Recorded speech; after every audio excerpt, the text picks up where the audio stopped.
श्रीगणेशाय नमः। मां सर्वेश्वरी नमः। गंगा मैया की जय, काशी विश्वनाथ दरबार की जय। मां सर्वेश्वरी स्वरूप श्री सतगुरु जय मां गुरु जय मां गुरु।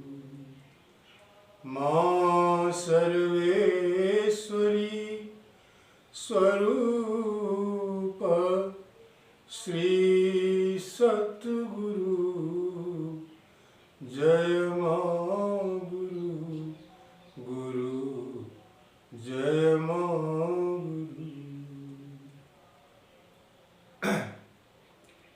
यह वीडियो कथा का बनाने का जो मुख्य उद्देश्य है, जो इसके पीछे अपनी छिपी धारणा है, जो इसके पीछे संकल्प के भाव हैं, वह भी हम अपना इस बार प्रकट करना चाहेंगे।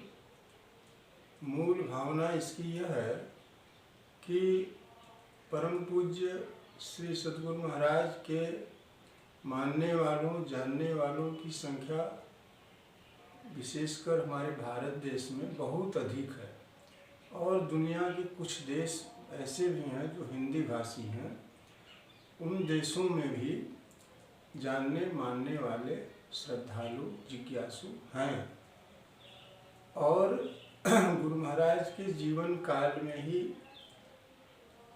उनकी सिद्धियां, तपस्या की शक्तियां और उनके आध्यात्मिक प्रकाश अत्यंत दूर तक फैल चुके थे, और उनसे लाभान्वित होकर बहुत से साधकों ने, शिष्यों ने, उपासकों ने अपने अपने स्थान पर छोटे बड़े आश्रम का स्वरूप दे करके और इस भावना धारणा के प्रचार प्रसार में लगे हुए हैं, और वे सफल भी हैं, और इससे आम जनमानस काफ़ी लाभान्वित भी है। मेरा मुख्य उद्देश्य भाव यह रहा कि यह कथा के माध्यम से अगर यह एक पेन ड्राइव के रूप में एक संकलन हो जाएगा, तो स्थान स्थान पर जब उनके समूह के लोग, संस्था के लोग या उस समाज के लोग, भक्त लोग, उपासक लोग जब एकत्रित होते हैं विशेष विशेष पर्वों में, तो वहाँ पर यह प्रसारित किया जाएगा, और जिससे लोगों की गुरु महाराज के चरणों में और प्रीति बढ़ेगी, और किसी न किसी तरह से उनकी अपनी साधना में इसके माध्यम से विकास ही होगा। इसी भावना और कामना के साथ यह निर्माण प्रक्रिया शुरू है, गुरु महाराज की प्रेरणा और कृपा आशीर्वाद से। पुनः मैं पिछले अंक में जो वर्णन कर रहा था कि वह सुरेंद्र सिंह बौद्ध, जो थाईलैंड के निवासी थे, पहले भारत के रहने वाले, गोरखपुर जिले के रहने वाले थे, वे सारनाथ में आए थे और 1 महीना से भी अधिक यहाँ पर उन्होंने समय बिताया, और पूरे समय वह स्थान स्थान पर जा करके और आध्यात्मिक चर्चाएं ही उनका मुख्य उद्देश्य था, और उसमें वह बौद्ध धर्म के ही शिक्षाओं पर विशेष बल देते थे। बड़े अच्छे वक्ता थे और बहुत ही सुलझे हुए एक अच्छे साधक थे, और वे करीब 50 वर्ष की उम्र थी उनकी, लेकिन शरीर से बलिष्ठ और बहुत ही तेजस्वी और बहुत ही चमत्कारिक स्वरूप उनका था, आकर्षित कर लेते थे लोगों को, और वे एक प्रकार से संपन्न व्यक्ति थे। उनका लगता है कि अपने देश में कोई आश्रम में वैसी संगठन व्यवस्था रही, और वे भ्रमण में भारतवर्ष में आए थे, उनके छिपे हुए उद्देश्य क्या थे वो मैं इस कथा में ही अंतिम अध्याय में प्रकट करूँगा। उनसे हमारी मुलाकात यहीं सारनाथ में ही हो गई और उस समय हम लोग शक्तिपीठ आश्रम के निर्माण कार्य में लगे हुए थे और यहाँ बड़े अच्छे परिवेश थे, प्राकृतिक नीम के अनेकों वृक्ष और एक सती माता दुर्गा माता का मंदिर था। वहाँ संध्या समय 25-50 लोग रोज जुटते थे और धर्म की भावना के प्रचार प्रसार में, सनातन धर्म के विकास के निमित्त एक अच्छा संगठन हम लोगों का था। और उसी में वह भी एक सदस्य के रूप में, वो कहाँ ठहरे थे ये तो हम नहीं जान सके, बनारस में ही कहीं ठहरे थे और सारनाथ पर दिन आ जाते थे और यहाँ से रात्रि में फिर अपने जहाँ रुके हुए थे वहाँ चले जाते थे। उन्होंने जब उनको हम प्रेरित करके पड़ाव आश्रम में उस दिन लिवा गए तो लिवा जाने पर उनको जब हम आश्रम परिसर में प्रवेश किए उनको लेकर अपने साथ, तो मैं उस समय जैसा मैंने कहा कि परम पूज्य अघोरेश्वर महाप्रभु सद्गुरु सरकार वो उस समय अस्वस्थ के रूप में थे और वे कमरे के अंदर थे और चंद उनके सेवक पार्षद और वहाँ पर सेवा में लोग खड़े रहते थे और प्रायतः लोग इशारा कर देते थे कि बाबा अभी नहीं मिलेंगे। तो हम उनको आश्रम परिसर के सब स्थानों का अवलोकन करा रहे थे और गुरु महाराज के आसन का वहाँ दर्शन मिला। गणेश पीठ की परिक्रमा हम लोग किए।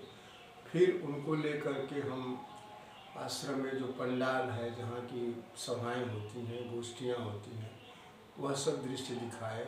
आश्रम में जो गौशाला है उसका दृश्य दिखाए, पाठशाला है उसका दृश्य दिखाए, भोजनालय भंसा जो है उसको दिखाए और खेत क्यारी जो उसमें होते हैं वो दिखाए। दूर से कुष्ठ सेवा आश्रम भी दिखाए कि इसके अंदर कुष्ठी बंधु रहते हैं, यहाँ से उनको दवाएं दी जाती हैं। इस तरह से उनको आश्रम का पूरा परिदृश्य हम दिखाए।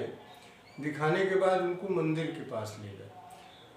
मंदिर के पास वो जाते ही वहाँ पर जो एक तांत्रिक मूर्ति है और वहाँ के देख कर के दृश्य, वो मंदिर पर चढ़ने के लिए तैयार नहीं हुए। ऊपर वहीं से नीचे से ही दंड प्रणाम उन्होंने किया और उसके बाद फिर घूम करके फिर पंडाल की ओर हमको लिवा करके आए कि चलिए उधर चला जाए।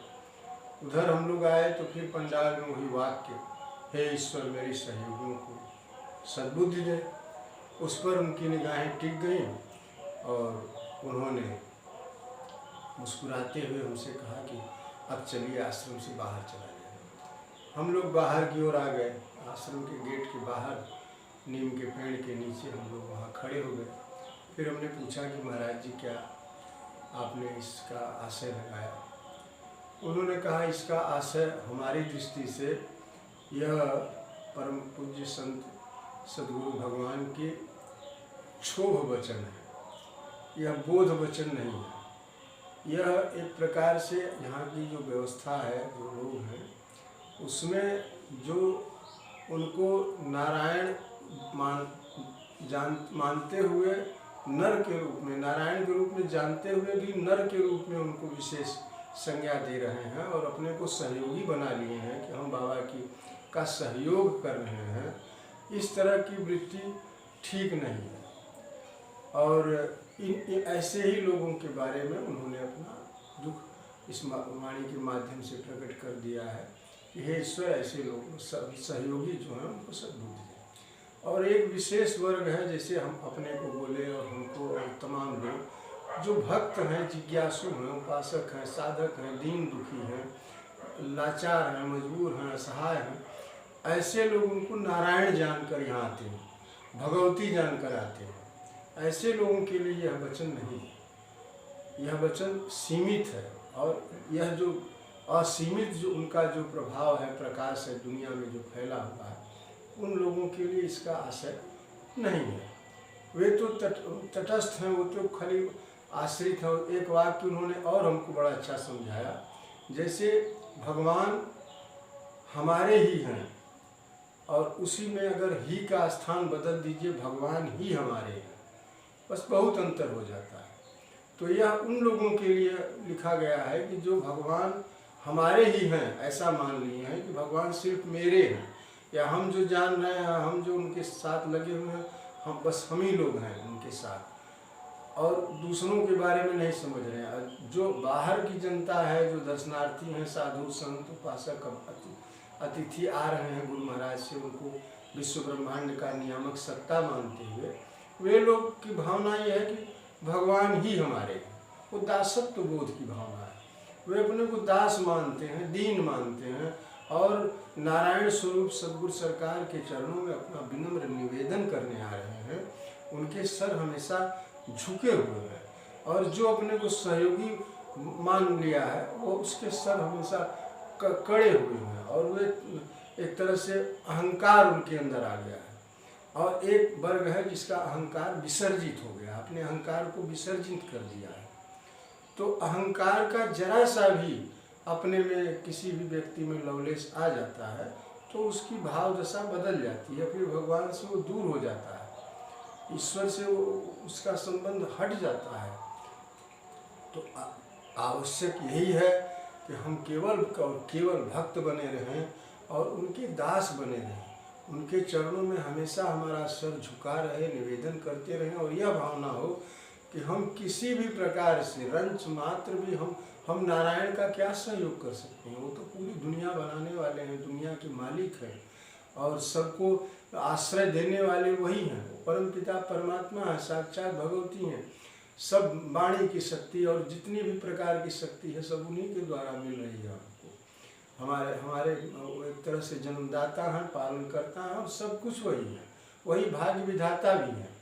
तो ऐसे जो लोग हैं वही भक्त हैं, और वही अनुरागी हैं, प्रेमी हैं, वो सहयोगी नहीं है। जो सहयोगी है वो अनुरागी और प्रेमी नहीं हो सकता, उसके अंदर अपने आप स्वतः अहंकार आना अति आवश्यक है, आ ही जाएगा। और वो ईश्वर से जहाँ मैं तहाँ मैं नहीं, जहाँ अहंकार का प्रवेश किया तो वहाँ ईश्वर से दूरी बढ़ गई। और जितना ही आप सरलता और तरलता में उतरते चले जाएंगे, अपने को दीनत्व भाव में अपने को समाहित करेंगे। इसीलिए हम जो है कहते हैं कि अब यहाँ की परिस्थितियाँ हमको दूसरे ढंग की दिख रही हैं। और हमने पूछा कि आप मंदिर के ऊपर क्यों नहीं गए। उन्होंने कहा कि मंदिर के ऊपर हम इसलिए नहीं गए कि हम एक प्रकार से दोषी हैं, अपने को दोषी माना उन्होंने कहा कि हमारे अंदर एक छिपी हुई भावना थी कि हम चल रहे हैं भारत में और काशी में चल करके हम बौद्ध धर्म का प्रचार करेंगे और सनातन धर्म का खंडन करेंगे, जगह जगह लोगों के चित्त से उनके अंदर बुद्ध धर्म की भावना करेंगे। और यहाँ ऐसी स्थापना है, इस प्रकार से गुरु महाराज ने ऐसी स्थापना कर दिया है कि ये सनातन धर्म को इतनी मजबूती प्रदान कर दी है, और विशेषकर शक्ति उपासना का यह पूरे संसार का सर्वोत्तम पीठ है। और यहाँ एक अनंत शक्ति का स्रोत है यहाँ पर। तो मैं अपने को इस स्थान पर मेरी वृत्ति इस समय गलत थी, और हमारा उद्देश्य ही गलत था, अपनी गलती स्वीकार किए। और उन्होंने कहा कि हम तुरंत अपने देशवासी वापस जाएंगे, और फिर जब कभी आएंगे तो अपने शुद्ध हमारे भाव बिल्कुल बदल गए। अब मैं खुद ही सनातन धर्मी बन करके वापस लौट रहा हूँ। अपने यहाँ मैं बुद्ध की ही उपासना करूँगा, लेकिन कभी भारत में आने पर मैं अपने को सनातन धर्मी मानूंगा, और इस पीठ में अवश्य आऊँगा, और इस मंदिर पर अपना सिर झुकाऊँगा। हमेशा हमेशा के लिए सिर झुकेगा मेरा। और हमको बहुत बड़ी सीख मिली हमको यहाँ पर आने से। आप हमारे ऊपर बहुत कृपा किए कि इतने बड़े सिद्ध स्थान पर हमको ले आकर आपने दर्शन कराया। हम आपके भी बड़े आभारी हैं। ऐसा कहते हुए वे फिर हमारे साथ सारनाथ आए, और उसके बाद से आज तक महात्मा हमसे मिले नहीं। हमें लगता है कि वे फिर अगर आए होंगे तो अलग बात है, लेकिन हमसे नहीं मिले, और हमारी दृष्टि में महात्मा आज तक नहीं आए। उनका शुभ नाम सुरेंद्र सिंह बौद्ध अपने को बताया उन्होंने। और उस समय मोबाइल का भी युग नहीं था, कोई ऐसे चित्र, कोई छायांकन हम लोगों के पास नहीं रहा। अगर आज के युग में इस समय ऐसे लोग मिले होते तो उनकी आवाज़ भी हम टेप करते, उनके साथ फ़ोटो खिंचाते, और स्मृति में उनको रखते, लेकिन अपनी हृदय के पटल पर उनको भी, उस महात्मा को भी, जो उन्होंने हमको उस वाणी का बोध कराया, हमें उस हम भले ही व्यक्त पूरा न कर पा रहे हों, लेकिन हम उनकी भावना और उनके विचार से हम उनके सामने सिर झुकाए और हमने स्वीकार किया कि वास्तव में इसका अर्थ ऐसा भी हो सकता है। मैं आज भी ऐसा ही कहने के लिए मैं तैयार नहीं हूँ, न जाने अनंत अर्थ हो सकते हैं। गुरु महाराज की वाणी है, उसके बहुत से अर्थ हो सकते हैं। जैसे आज हमारे जो भी शास्त्रों के वचन हैं, वेदों के वचन हैं या धर्म ग्रंथों के वचन हैं, सदियों पूर्व लिखे गए थे और आज भी उसके नए नए नए नए अर्थ निकलते जा रहे हैं। जिसकी चेतना बुद्धि जहाँ तक पहुँच रही है, उस हिसाब से वो अपने ढंग से उसका अर्थ निकाल रहा है। बहुत ही अच्छा प्रसंग हमारे चित्त में यह बहुत दिनों से समाहित था। हमारी पावन स्मृतियाँ उसको संजो के रखी थी और मैं बहुत ही आनंदित हूँ इस कथा को सुना करके। और उस दरबार की, गुरु महाराज के आसन की, चित्रकूट देवी बिहार के मंदिर प्रांगण की और पूरे आश्रम की वंदना करते हुए, आश्रम के मुख्य द्वार पर नतमस्तक होते हुए और उस महात्मा के प्रति भी आभार प्रकट करते हुए मैं अपनी एक प्रार्थना के साथ वाणी को विराम दूंगा। सर्वेश्वरी स्वरूप श्री सतगुरु, जय मां गुरु गुरु, जय मां गुरु। सर्वेश्वरी स्वरूप श्री सतगुरु, जय मां गुरु गुरु, जय मां गुरु। हे मां गुरु, मेरे अपराधों को जो मुझसे हुए हों, हो रहे हों, हो चुके हों, सब उसके लिए हमें क्षमा प्रदान करें, हमें नवजीवन दें। और सभी मानव समाज में जो भी आपके अनुरागी हैं, भक्त हैं, साधक हैं, उपासक हैं, सबके ऊपर आपके आशीर्वाद की वर्षा हो और धराधाम पर आपकी कृपा बनी रहे और समस्त भारत देश आपके चरण कमलों में नतमस्तक है, ऐसा हमें उम्मीद है, आशा है। और सबके कल्याण की सृजन करते हुए हे माँ भगवती, आपका आशीर्वाद सबको मिले। हरा